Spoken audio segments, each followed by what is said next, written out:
Okay, this week I'm actually going to talk about the compound lifts. Now, you can usually get your trusty good old barbell, so that's probably like your stereotypical piece of equipment that you can use. Now, of course, you don't necessarily need just a barbell. You can get good old dumbbells too and do the exact same thing. So, equipment is kind of arbitrary on how you do them and everything. So, compound lifts are what are known as like multi-joint movements. So like for instance, like with the bench press, what you're doing is like you're like the barbell or dumbbells, like you're in a sense pressing. So what you're using is your shoulder joint and your elbow joint. And the same thing like with the row, when you're bending over and you're doing a row, you're using your shoulder joint and your elbow joint to row. And the same thing like with the overhead press, you're using your shoulders and your elbows, because with like a single joint exercise like a bicep curl, all you're using is like your elbow joint. So that's the difference between like a compound lift and like a kind of like a isolation type of exercise like the bicep curl. Compound exercises, you're using multiple joints, whereas like a single like isolation exercise like the bicep curl that I mentioned, you're using only one joint and everything. So of course that the ones I just mentioned were for your upper body. Now you have like lower body ones where like you take the barbell, you put it like either on across your back, or you can do like a front squats where you can hold it like this. And what you're doing is you're basically squatting down. You're using your hips and also your knees, and the same thing goes for like the deadlift as well. So like you get down and like you basically, as I'm trying to get my phone, you using your knees to kind of lift up, and then you're using your hips to lift up and everything for the deadlift. So that's like the concept of like your lower level compound lifts and everything. So that's usually like the big three are like your bench press, your deadlift, and your squat and everything. So like if you get into powerlifting, the whole concept of that, like with those big three, is usually those are used in competition. So like you can, in a sense, create quite a lot of strength with just those three, and those are a good foundation for any type of like a lifting program. So you're going to get like and the hinge, like I said, with deadlift, you're getting like knees and your hips, and you're getting your lower back and like pretty much your posterior chain with your hamstrings. And the same kind of concept with like the squat. It's like you're sitting there squatting down and then squatting back up and everything. So to get like to your pretty much your quads, and like you're also getting like both deadlifts and squats. You're also getting your butt involved too. So you kind of want to have like a strong butt and everything when it comes to like lower level lower level lower type of exercises.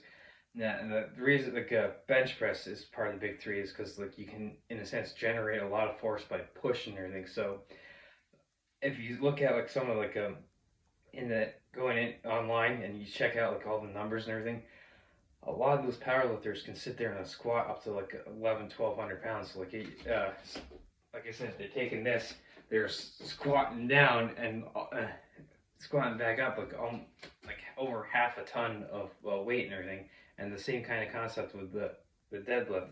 Bench press usually tends to be lower, where like most people can get up to like 400 or 500, maybe 600 pounds. Uh, More due to the fact that you have more muscle in like your legs and like your lower body, because being bipedal, we tend to use our legs a lot more than we do like our chest and everything.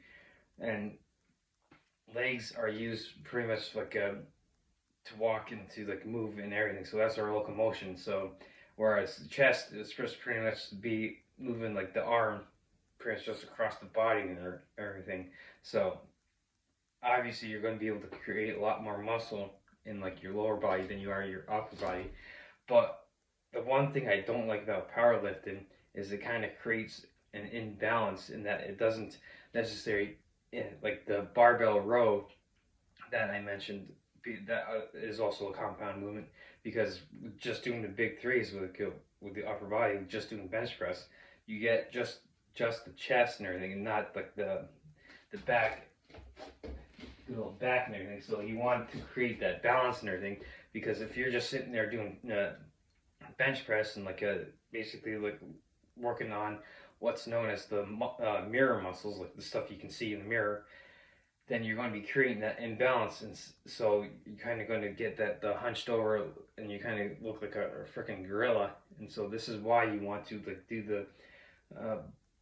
the barbell rows or dumbbell rows or something, so you can create that balance. So you're not, like I said, sitting there hunched over like, oh, look at me, or to create that balance. So that's why I don't necessarily like the powerlifting approach. Now, where it's great in the powerlifting approach is that you can sit there and use the concepts to add on a ton of weight and everything. So that getting into that progression and everything. So that's where like powerlifting shines, is in that it can help you create like a pure strength and everything. So like I mentioned, the numbers and everything, like a squatting like an insane amount of weight, like over like 1,000 pounds. You can probably deadlift good 700-800 pounds, and bench press like at least 400 or 500 pounds.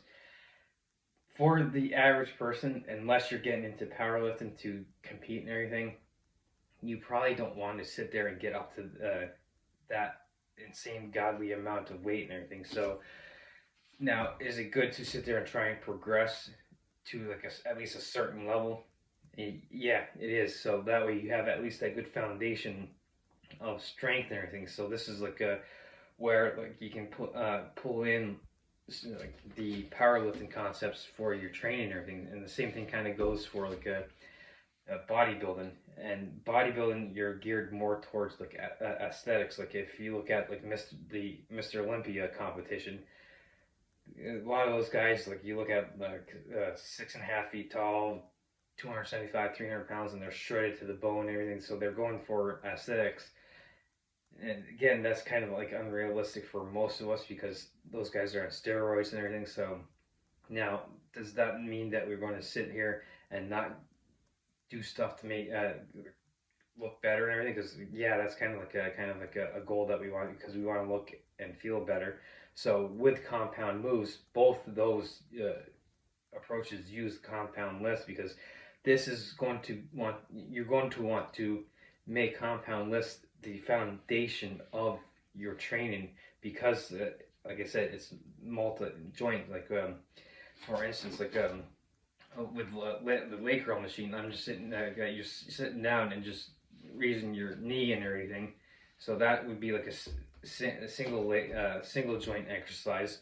The bicep curl, same thing. Tricep exercises like the kickbacks that I mentioned last week. Those are kind of more like muscle specific. So like you kind of would want to get into those after you get that foundation of like the big three, or as I like to say, like expand that to like the big five. So if you're doing like the bench press, you're doing the barbell row, overhand press, you're doing the squats, and then you're doing the deadlift, you're pretty much going to be able to have most, if not everything, covered. And so it depends on where you're starting. So like most people, especially if you're just starting out, you might have trouble sitting there like pulling up the bar, squatting the bar, bench pressing the bar, and it might feel kind of embarrassing when you're going to the gym and you're seeing people like benching, like they put like 3 or 4 45-pound plates on there, sitting there benching like it's no problem. You might feel kind of embarrassed, like, oh hey, look, I can only do the bar and everything. You got to remember, you're just starting out, so like we got to start out somewhere. So what you do is you do the good old progression with why you want to do compound moves is, like I said, the foundation. You do the bench press. Like say this week you're just starting out. You can only do the 45-pound bar for 15 reps. What you do is next week you put on maybe a couple tens, and you sit there and you try for 15 reps.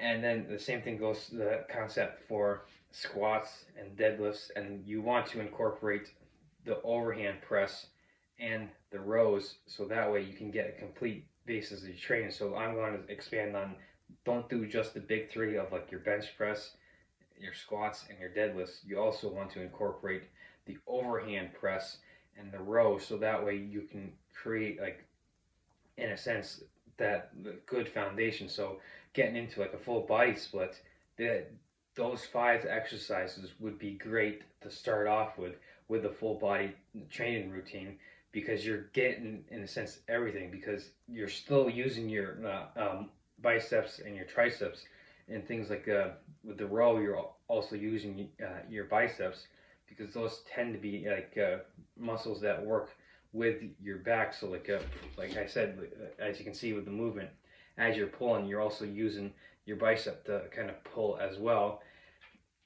When you're pushing overhead, you're also using your triceps as well. And the same thing goes with bench press. You're also when you're pressing, you're also using your triceps as well. So you got your arms covered. Now, if you were to do those 5 to begin with, maybe you do like at least a month of like a total body split, doing those 5 and everything, and constantly progress each week. So I would say, of course, not stop at just 1 month. Do 3 months of progression, and then you can start getting into like the other types of splits and everything, and like the push pull leg split, which is a popular one. You're still going to want to incorporate these compound movements, whether it's with a barbell, a dumbbell, kettlebells. Is, in a sense, is in a way it's irrelevant on what you use. Now there are nuances with the barbell. You can put on more weight than the dumbbells, but with dumbbells you have more control, because they're free weights, and you can kind of see the imbalances that you have with the dumbbells.